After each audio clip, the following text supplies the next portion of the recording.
What's up, people? It's Clint here on behalf of Airbit, and I am here with SV, a super dope producer based in the Netherlands, if I'm not mistaken. And Yeah, man, I'm super excited to dig into this interview and just kind of pick your brain and just learn some of the things you've done in your production career yeah, to start and grow and just take things to the next level, and hopefully it can help some other producers on the yeah. come up. So SV, man, welcome. How you feeling, bro?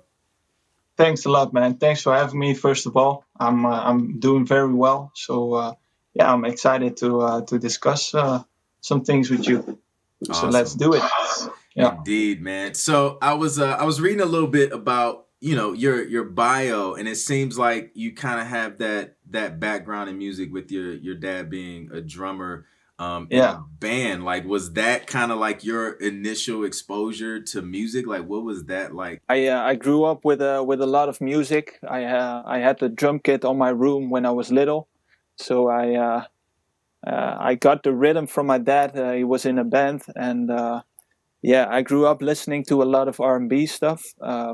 I when I started producing, I was making hip hop and R&B, Mhm. and later on, I mostly focus on the melodies of R&B, and I combined that with the Caribbean music I listen to in my spare time, and especially the percussion elements. So that combination, the R&B melodies and the percussion, was yeah, something people really liked, and that that's what I was building on. Yeah. So yeah, I grew up with a lot of music around me, and definitely been a music fan all my life. Actually, obviously, Yeah. Now that's pretty cool. So you grew up in the Netherlands. Are you still there now? yeah, same city. It's Okay. called Breda. So it's like a 1 hour, 2 hour drive from Amsterdam. Okay. It's in the south of the Netherlands. Yeah. Nice, nice. So is like Caribbean music, is that like a style of music that's popular there, or did you kind of get No. these R&B and Caribbean influences elsewhere? Like how did that all come about? Yeah, I think, for example, in my school, I was basically the only one listening to R&B and to Caribbean music, and it was funny actually. I used to listen to a lot of zouk, which is like a French orientated genre. Um, and my channel on YouTube was called Zouk Instrumentals. And the Zouk genre became more popular later on in the Netherlands Okay. and also in the rest of Europe. So with my channel name, I was also able to benefit from the growing genre. So, but yeah, I was basically the only one listening to R&B and Caribbean music in my school, for example. So yeah, that's funny. Wow. Later on, it got more popular here. Yeah. Also, the Afrobeat genre was gaining a lot more exposure here. Hmm. So nowadays, it's like in the we have this thing called the top 40. So it's the top numbers, the top hits of the Netherlands, Hmm. and nowadays it's mostly Afrobeat actually. So yeah, Wow. that's cool. Yeah. Wow. So the R&B thing, like, were you just on the internet and just came across it? Like, how did you get introduced to R&B? Yeah, I just it's music is emotion, and the Hmm. melodies and the lyrics is more based on emotion rather Hmm. than just a hard knocking 808 or whatever. So Right. it's just something um, I get more relaxed listening to. Hmm. So not really something in particular. I used to, for example, when I grew up, we used to listen to a lot of UB40, so Okay. the reggae band. Um, those melodies were like pretty relaxing, and Hmm. that's probably the point I was starting to listen more to R&B as well, but nothing in particular. Yeah. That's cool, man. Just growing up and then getting those different influences from different places. Yeah. Super dope. So, when did you get to the point where you decided you wanted to do this as as a career, like kind of start taking it serious and start actually Yeah. putting yourself out there as a producer? Well, I started off just making some melodies for fun in Fruity Loops in FL Studio. Okay. I was about 16 years old, which is 11 years ago. Um, so I started creating some melodies, and I actually had a rapper on my school, Mm-hmm. and he liked one of the beats I showed him, Mm-hmm. and he bought it for 20 euros. And I still remember. So that was the first moment I was like, wow, I can really make some money with doing what I love to do. Right. And it was really an eye opening experience. So I was like very excited, and I was that was the moment I had a lot more motivation to learn more about the production, to get better at what I was doing. Mm-hmm.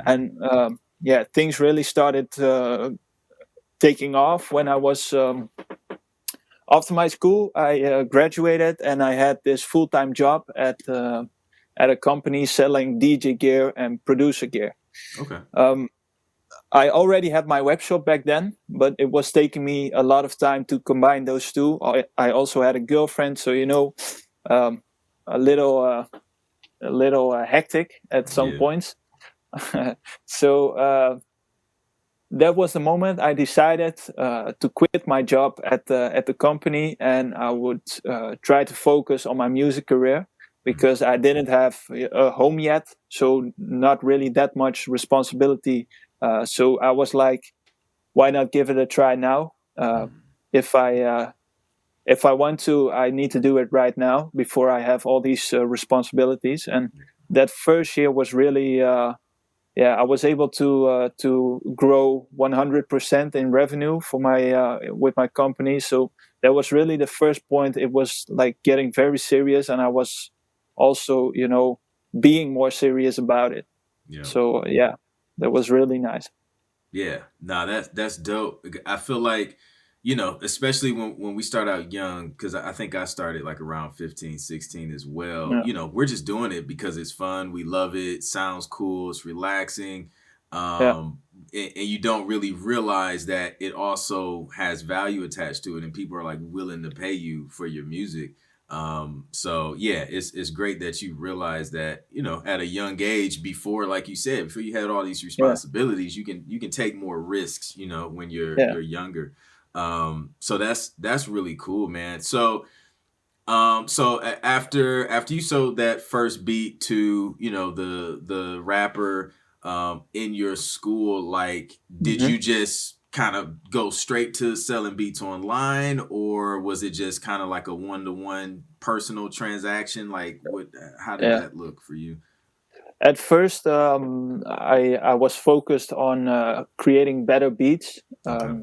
I didn't have a website yet.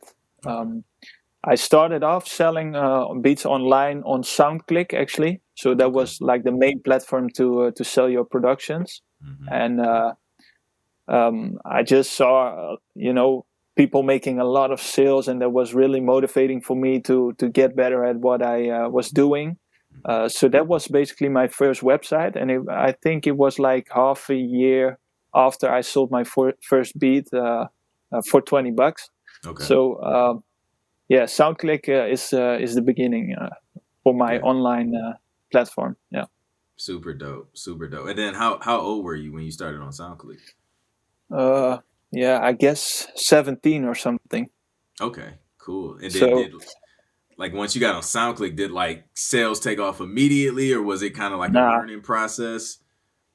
not immediately. Pretty quickly, because I was like one of the few who made Caribbean stuff. So there was not a lot of competition back then, Mm-hmm. which was obviously in my advantage. Yeah. So I was able to. I remember one beat going to the top three Mm-hmm. in the SoundClick list, Okay. and that was the point. I think I also paid some money for promotion on SoundClick, and that was the point that I really gained some exposure, Mm-hmm. and that I grew some following also in my mailing list, and just to get my other beats noticed as well. Gotcha. Yeah. That's cool, man. So let's dig into, I guess, some strategies and things that you use to, to grow your fan base, your Yeah, clientele. You mentioned, having an email list. Like, what was kind of like the thing that you used to get people on that email list? Were you, giving away yeah, free beats, or like, just something of yeah, value to those artists? How did you have that set up? yeah. At first, I was giving away a couple free beats. It was just some older beats that I had laying around, and yeah, I was like giving an incentive for them to join the mailing list. Mm-hmm. I must say, I'm not um, purely focused on the mailing list. The Zook channel, so the YouTube channel, was my main source of exposure. Okay. So my channel was growing pretty fast because the genre was coming up, Mm-hmm. and YouTube has always been the place for me to gain to get my music noticed. And I started off by just the thing is, I really believe in marketing. I Besides music, I also do some online marketing services for companies around, not in the music business. Okay. So I'm really, convinced about marketing, but I think the product is the most important. So you can do all kinds of marketing, but the product has to appeal. And that's what I was focusing on at first. And also, so the YouTube channel combined with making good productions, getting better at mixing, mastering, and then just some basic SEO in terms of YouTube titles and tags. It Mm-hmm. was a lot different back then, so you weren't able to use TubeBuddy or all the Chrome extensions you have nowadays. Right. So it was focused on what you were convinced about and the titles you used and the pictures you used. And yeah, luckily the genre grew with me, so yeah, that helped me a lot. Yeah. That's awesome. And I think you made a really great point, is focusing on making the product better. And as producers, Yeah, the product is the music. And I think, sometimes producers can kind of jump the gun, and they want to learn all yeah, of the things regarding getting beat sales, when, yeah, starting out, the exactly. focus should just be making better beats and trying to get them Yeah, as polished as possible. So yeah. I'm glad you said that, man. Like, what were some resources that you used to help you get your production to the level where you felt like, this is a solid product? Yeah, well, I always say everything is on YouTube, so there's always a lot to learn on YouTube. Professional mixing engineers who fully explain how they make their music. It might not be the same genre, but you can just learn from them. Just take a look and um, watch how other people do it, then give your own twist to it. Right. I'm not really uh, liking, just copying the presets or whatever. I also see a lot of producers who are trying to just cop like a mixing bus for $10 and then think the mix is automatically very good. Right. Or just a lot of people. I was actually talking to another producer this week, and he was saying, yeah, I wanted to publish 2 beats a day, Mm-hmm. because someone told me that it was good to publish a lot of beats. And I was like, hmm? Why would you do that? Why would you post 2 beats a day? Mm-hmm. I mean, to make 2 good beats a day is pretty much impossible, I would say. Yeah. Um, good mixing, good melodies, originality. So I was like, don't focus on uh, the number, just focus on the quality. Mm-hmm. Um, and that's what yeah, I think I did well in the beginning, was focus on the product. I just became better at mixing. I had a lot to learn back then. So Mm-hmm. when I listen to my older beats now, I'm like, I hear all these mixing mistakes, but Right. yeah, I was always eager to learn. I liked learning, and I liked getting better. So Mm-hmm. it's really a competitive side in me, which Yep. got me further, I think. Yeah, Yeah. That's really cool, man. Yeah, YouTube. I mean, we have the internet today, man. Like, there's Yeah, no it's excuse great. to learn everything you can to get Exactly. your music top notch. Yeah. So with posting on YouTube, you mentioned that YouTube was like, you know, your main source of traffic, Hmm. and getting sales for your beats. Like, how often were you posting on YouTube? Were you posting every day, once Yeah. a week, or like what did that look like for you? And you know, just Uh, inconsistency. Yeah, well, that's a good point. So consistency is really important. Mhm. I have to agree to that. So I always made sure I had enough beats to at least post once a week.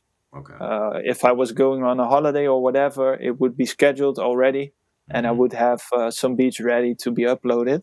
Mm-hmm. Um, Usually, I posted one beat a week, Mm-hmm. and sometimes I posted two beats a week. It was also a matter of, for example, um, it's Black Friday and all the discounts with Christmas and stuff.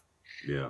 At that time, I'm not really keen on posting a lot more beats because they would all be lower priced in the sale. So I Mm-hmm. would prefer to sell some older beats in the lower price with some discounts, and Mm-hmm. then later on, when the prices are back up, I would post my new, my best beats. So at the discounted times, I would post one time a week, and then later on I would go back to two times a week. And nowadays I post two times a week, Mm-hmm. um, which is like a good number for me. I can make good beats, Mm-hmm. and it doesn't take me too much time to I don't like to how do you say that, pressure the process.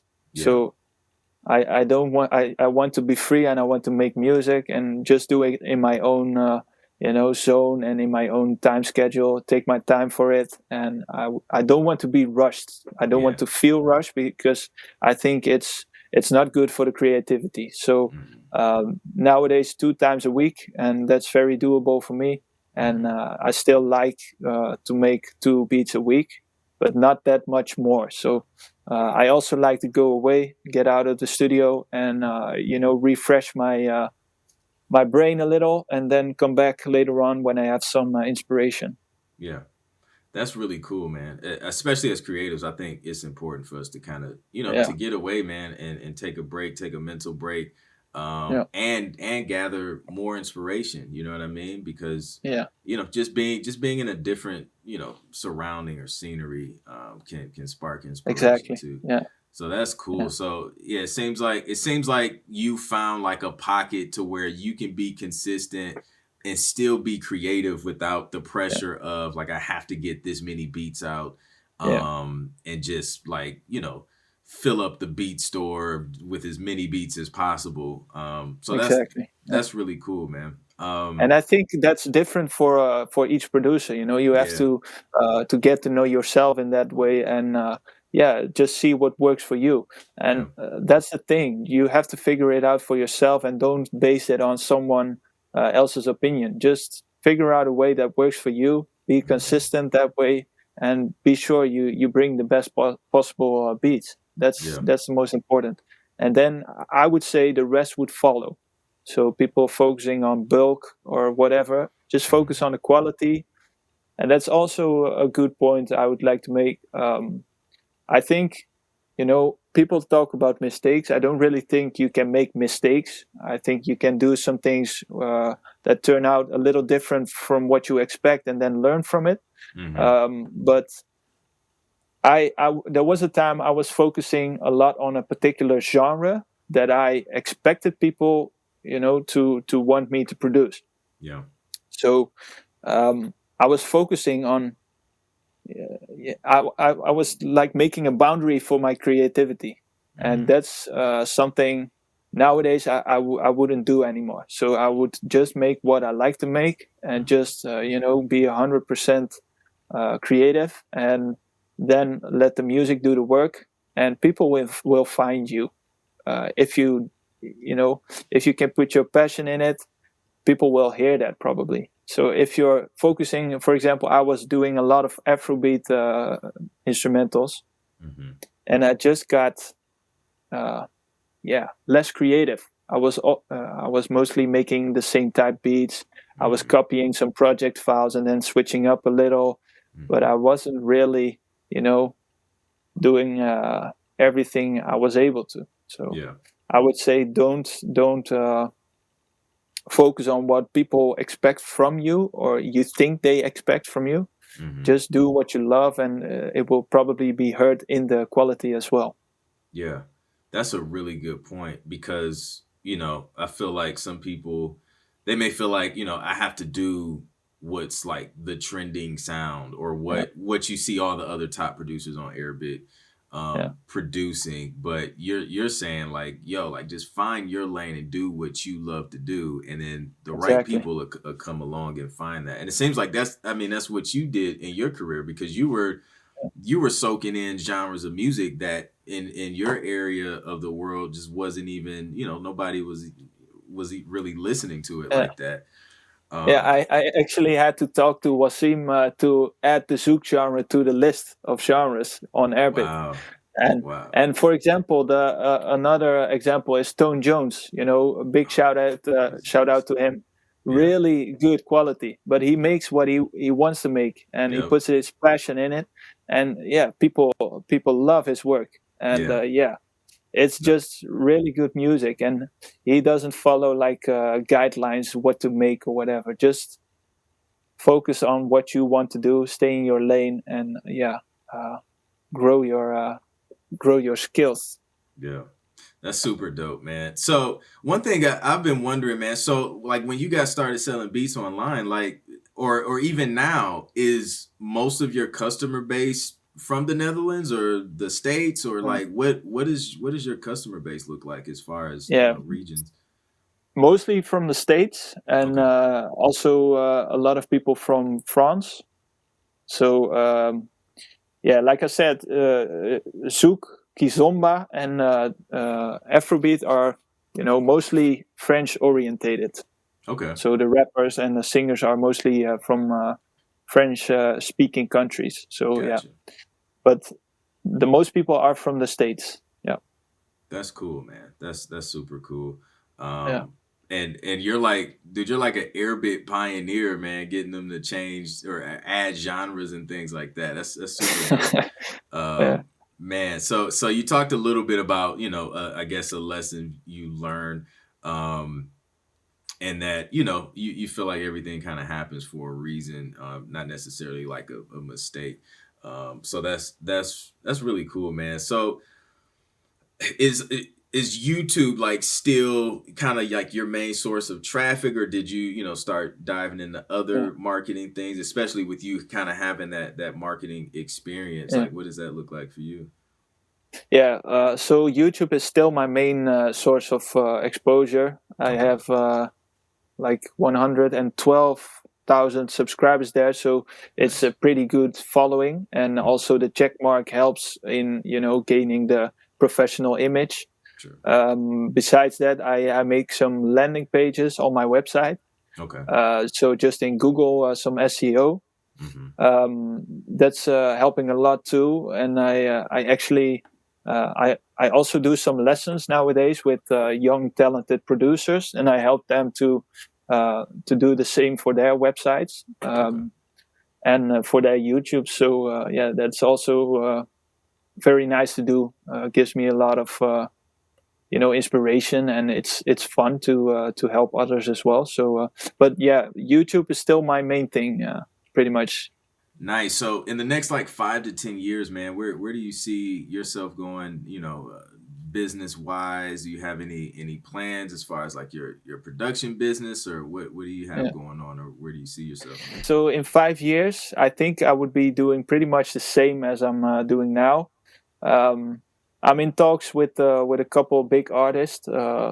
I can't say the names just yet, but yeah, that's really exciting too. So that would be awesome to get some bigger placements.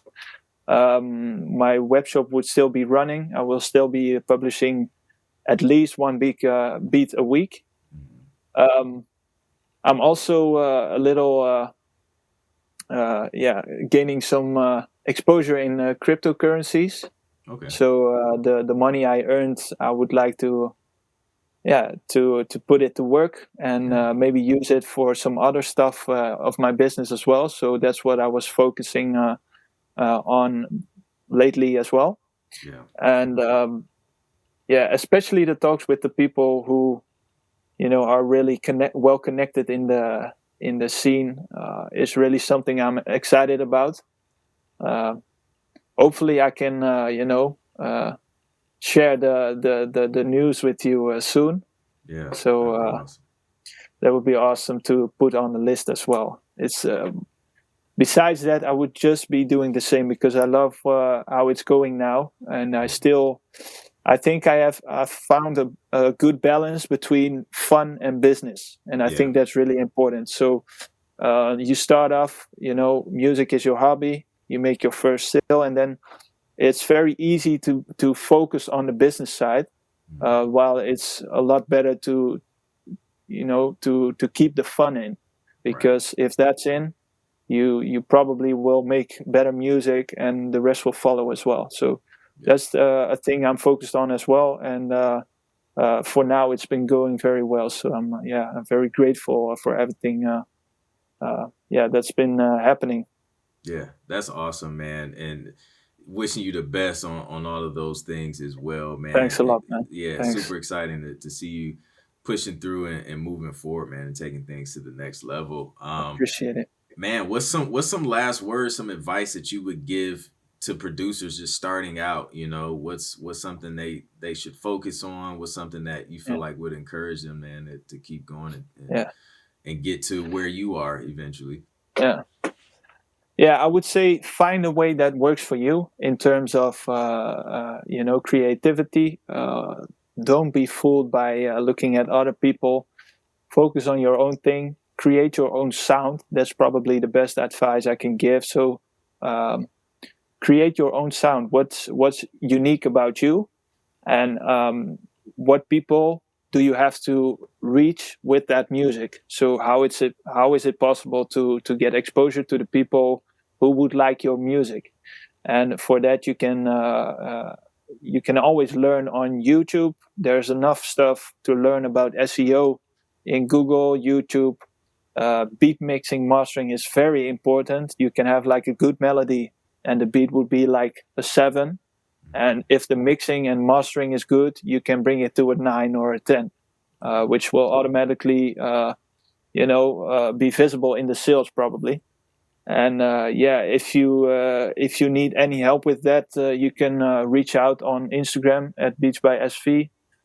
Maybe I am able to help you with some stuff, and yeah, just keep learning and enjoy the process. I would say, because Super that's the most important. Just have fun and be creative, and you're never done learning. So yeah, facts. that's about it. I love that, man. So you touched on it a little bit, man. Like, where's the best place people can find you to connect and Uh, learn more about you, listen to your beats. Let yeah, them know, man, where to find you.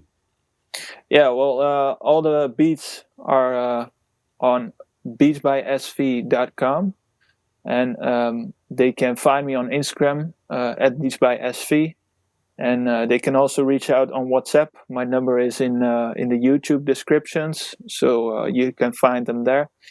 Yeah, feel free to reach out if there's anything I can help you with, if you're an artist or a producer, whatever.